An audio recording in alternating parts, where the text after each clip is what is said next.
Hi, Tim Hughes here. I'm the CEO of DLA Ignite. And with me today, I've got Lamell McMorris. And we're going to be talking about his brilliant new book, The Power to Persist, 8 Simple Habits to Build Lifelong Resilience. Really love the book, Lamell. Thank you so much for coming on and talking Thank about you for it. having me. Thank you. You're welcome. Lamell, where can people find you? You can find me at lamellmcmorris.com. LAMELLMCMORRIS.com. Excellent. So, Lamell, tell us what the inspiration behind the book is, because it's partly autobiographical, isn't it?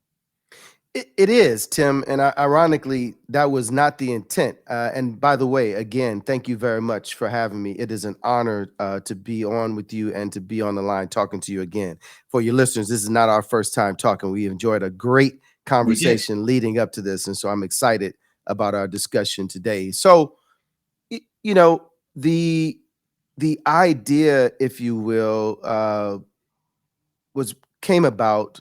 Uh, because people kept asking me, Tim, the question, how do you keep going and why do you keep going? And so I didn't really set out to write a book, but it was just an answer to that question. And in fact, when you speak about it, I know we're going to get into this a little more, but in terms of one of the habits, the 8 habits that I talk about, one of them is vulnerability. I thought that I could just write a book for Tim and just give Tim 8 habits. But as a first time author, my publisher pushed it back and said, no, no, no, no, no, no.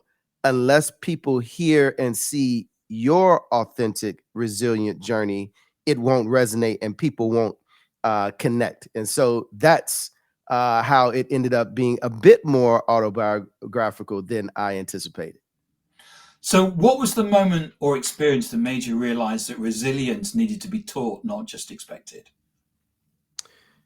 It is, I'm talking to you right now, Tim, from the south side of Chicago, the basement, if you will, of my childhood home. And for me, my resilient journey, started as a latchkey kid growing up here on the south side of Chicago. It started out, making my way through the maze of, gang activity, drug infested, violent crime, but creating a world and an environment in the midst of this where I was, pretending to be the president of the United States, where I was venturing off to do, and in my mind, even in the midst of this, creating a world as a child that was totally different than the realities outside of my door. So part of the resilient journey is, one of vision, one of going forward, no matter what headwinds, realities, and challenges are around you, that we just keep propelling and persisting forward in spite of the odds and, the alleged challenges. Your book outlines 8 simple habits. If listeners could only start with one, of which habit creates the fastest shift and why? Yeah, Tim, I think, when I set out and started the book, I did not realize perhaps that the importance, if you will, of the sequence. But I do now in hindsight, because everything that of significant importance, piggybacks off of the other, especially the first habit of attitude. And I think the fact that I sandwiched the 8 habits between attitude and then end at faith is very significant. If you don't have a positive attitude, an attitude that allows you to persist and go forward in spite of headwinds, then it would be very difficult to embrace the concept and the habit of focus. It's very different to embrace the habit of vulnerability. It's very difficult to be dogged, determined to make it through the ups and the downs of life and in business. And especially important as we get to the last habit of our faith and the importance of having faith. So, let me just read them out. So, it's attitude, work ethic, agility, vulnerability, network, focus, dogged determination, and faith. And Yes. and in all of those, as I said earlier on, it's wonderful how you weave in the story of your life. and examples of that. And I think that really helps to bring the book alive. Yeah, you know, I tell you, I thought that I could get away as a first time author, Tim. I thought I could get away with just writing 8 Habits for Tim, and but I realized, when I submitted my initial submission to my editor, she pushed it right back to me, and she said very candidly, unless people can see and feel and hear your authentic, resilient journey, then it won't resonate with your leaders, and you won't your readers, and you won't have the impact that you'd like to have. You write about resilience as a lifelong practice. How Mhm. do you personally keep these habits alive during your business busiest or most stressful periods? Yeah, it is literally, and, I'm glad you asked that question because I would not want uh, you or your listeners to believe that you get this book and then all things are solved and resolved. And no, this is for all of us. I'm literally inviting everyone to go on a resilient journey with me. These are habits that I am constantly trying to perfect, habits that I am working on myself personally, and frankly, habits like vulnerability and what it means to be vulnerable in business, in leadership, in personal and family relationships. And so, this for me is a constant reminder as well. I do little things in the morning that I talk about in the book, for example, by kicking off our day with a gratitude journal. In order to shape your day and to mold your attitude, the opportunity to kick off your morning and start your day being grateful first, Tim, for the things that you are doing positively, the things that you have achieved, the things that do surround you that you can be thankful for and give thanks for. And what was funny about that is, at the beginning of this journey with the book, I had a chance to sit down with a very dear friend of mine who's this global, family, renowned family, business that they have, international leader in business. And he told me, he said, Lamell, I start off my days with a walk of gratitude. Mm. And I thought, wow, if this guy who has all the reasons to kind of kick back and relax, yes, he has to still be vigilant around his business. But if this guy can kick off as this big global leader, if he can kick off his day and start his day like that, before he deals with his team, before he deals with the weightier matters of his business, before he even really fully engages with his family and friends, if he starts his day off that way, then there's something about that pattern. There's something about that model that can be replicated and duplicated and that we all can learn from. I think it's a great habit to get into, Lamel, and I think starting the day on such a positive thing is good. Um, Many people feel stuck because they believe resilience requires extraordinary strength. How does your book challenge that assumption? Yeah, because these are simple habits that all of us have the opportunity to embrace.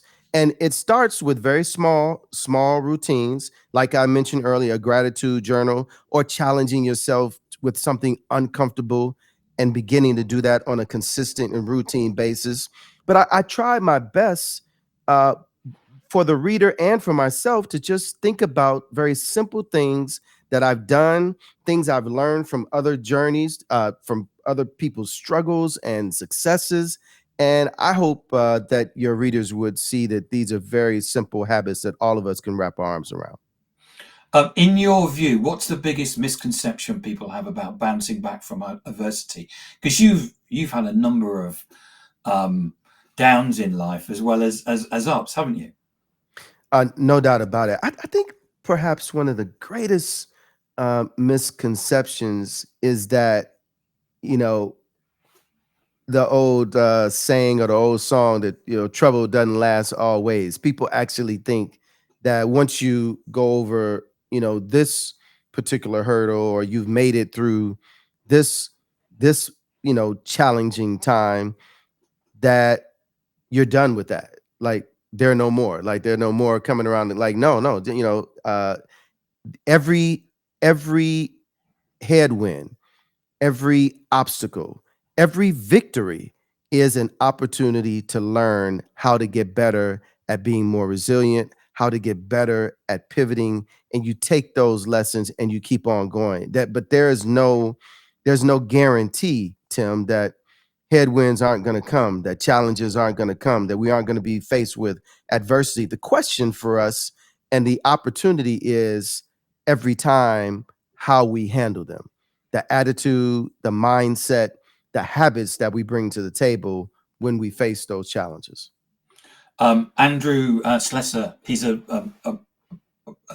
long-time watcher of ours, has said, simple habits done well lead to big things.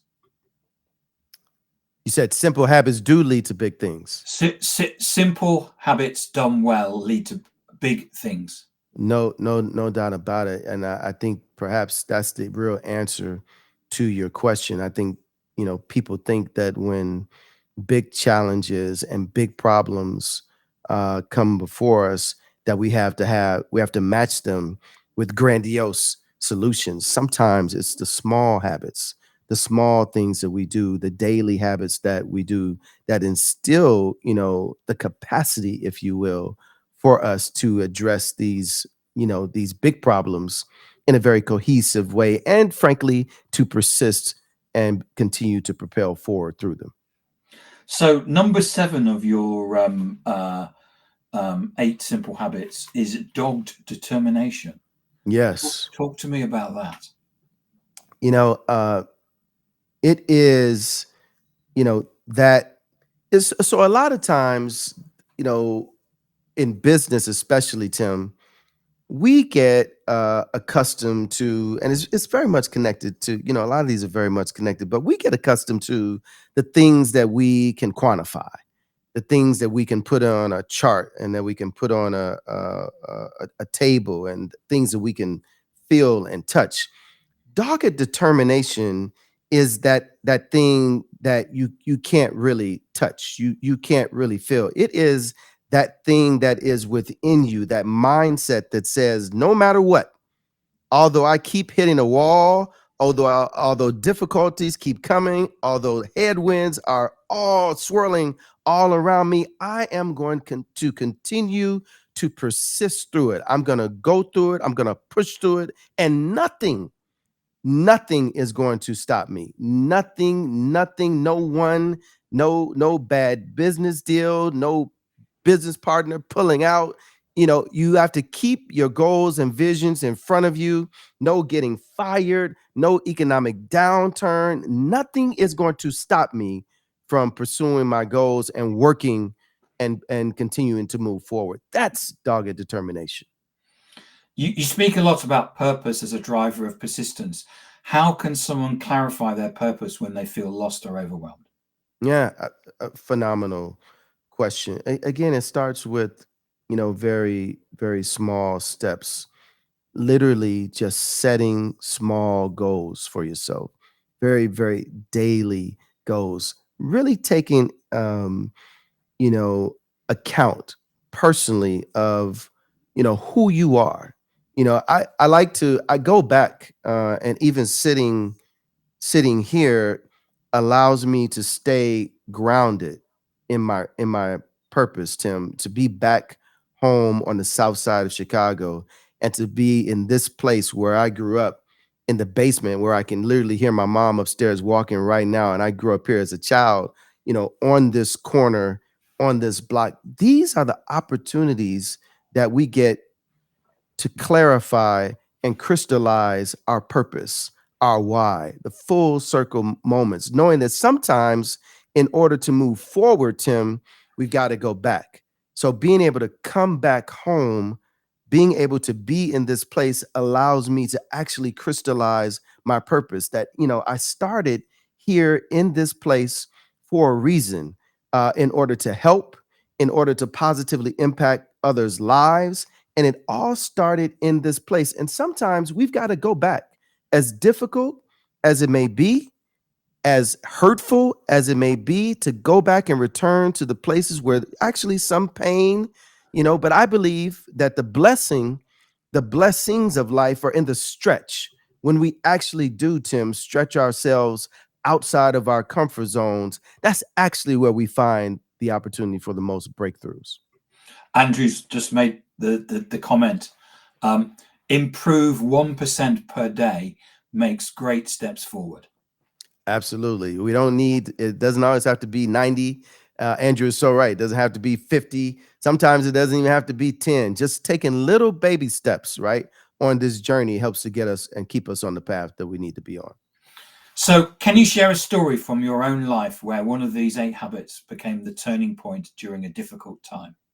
Ah, yes. And I talk about it in the book. I can give you a couple. One happened in 2016. I was literally just sitting in my office in Washington, D.C., with my team at that time, and which I still do. I have a government relations consulting firm.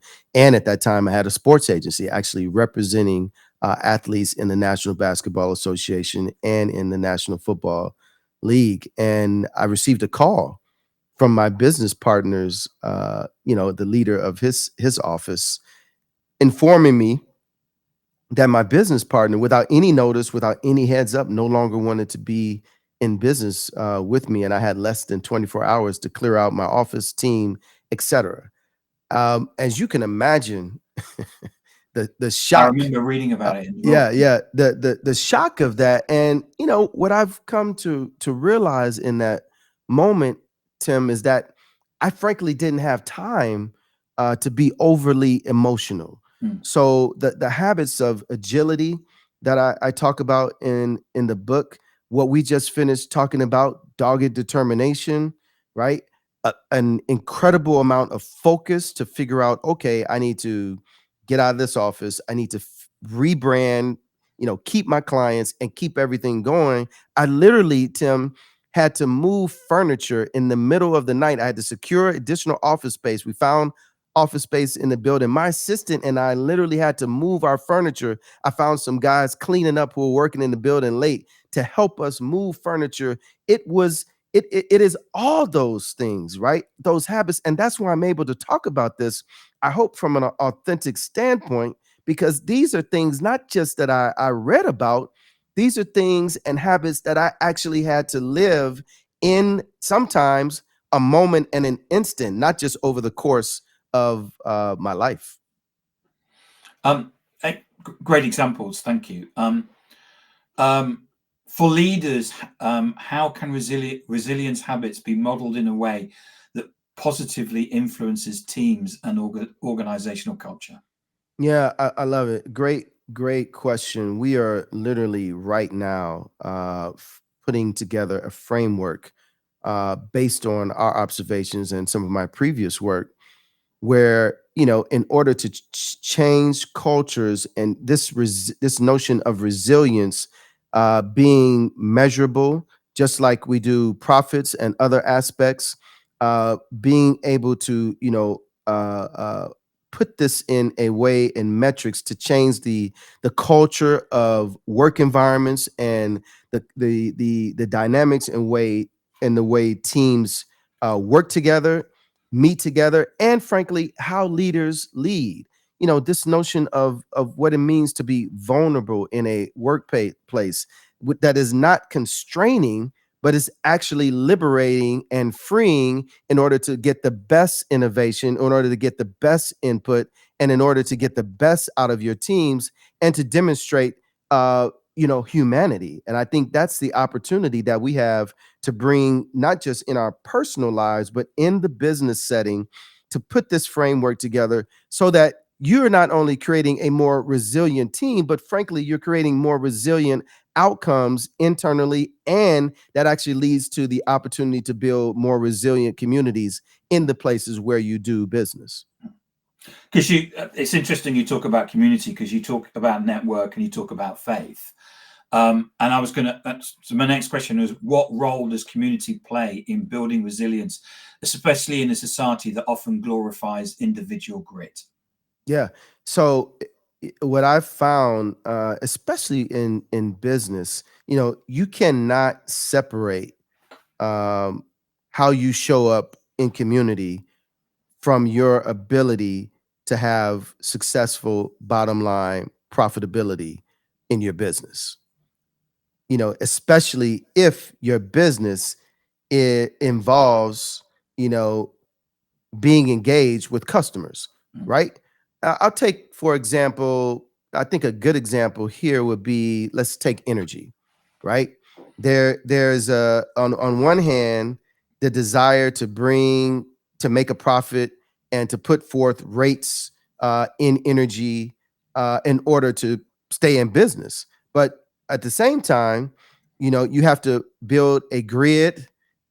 You have to have environmentally safe ways to distribute it. And your customers have to feel like, from a rate standpoint and a cost standpoint, they're not being abused. So both sides need to be talking to each other, both the individuals who are trying to bring forth energy and a product into homes and communities, and the individuals that are the recipients of this product, right?